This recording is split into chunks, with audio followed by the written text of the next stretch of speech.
Per la terza volta luci accese, macchina in movimento, 1 Axe TR Roberto Vecchione, 2 Amelie Pan Salvatore Valentino, 3 Robic B Antonio Greppi, 5 Arancia Jet Roberto Andreghetti, 6 Air of Glory Francesco Pettinari, in seconda fila 7 Avi Cacciac SM Maurizio Cheli, 8 Atena Risalia TRGF Antonio Di Nardo.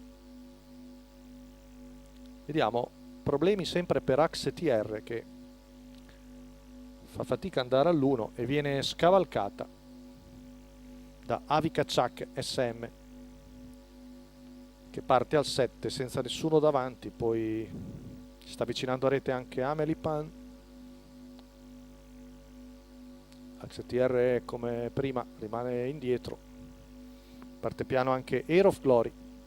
L'errore nuovamente di Aerobic B che non ne vuol sapere di prendere il troppo. Numero 3 Aerobic Arancia B Jet che prende il comando squalificato. davanti a Atena Risaia TRGF che si accoda davanti a Amelie Pan, mentre rompe anche Avi Cacciac SM, sono rimaste praticamente in 3. Numero 7 Avi Cacciac SM squalificato. 200 metri in 15,8 con in vantaggio Arancia Jet, però Roberto Andreghetti fa capire che vuole mandare e fa il prego si accomodi a Antonio Di Nardo con Atena Risaia TRGF che è la nuova battistrada spesa 0.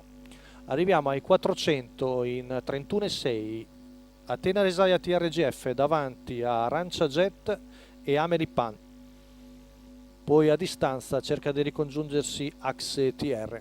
Arriviamo al paletto dei 600 metri, con in vantaggio la figlia di Ghibellino, li passa in 48 abbondante.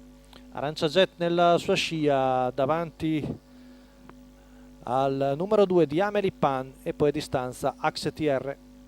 Nulla muta, frazione davanti alle tribune in 14,8, ora aumenta un po' il ritmo l'allieva di Gennaro Casillo, sempre Arancia Jet nella sua scia davanti a Amelie Pan, poi Axe TR a distanza. Il giro va via in 1,3 scarsi. Ora siamo al paletto del chilometro, passato in piena spinta da Atena Risaia TRGF in 1,17,6. Notevole gli ultimi 400 metri, Arancia Jet ne segue la scia, poi ha una lunghezza Amelie Pan, a distanza notevole anche Axe TR. Retta di line 14,3.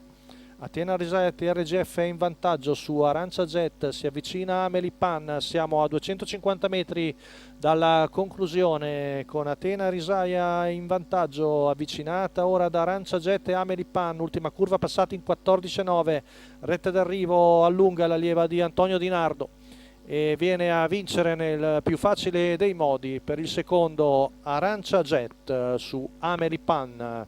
29, poi 29,1, notevole l'ultimo giro, 58,1, 14,2 la retta d'arrivo per questa figlia di Ghibellino, il training di Gennaro Casillo, la guida di Antonio Di Nardo per la scuderia Aske Serrelez, viene a vincere alla quota di 2,45.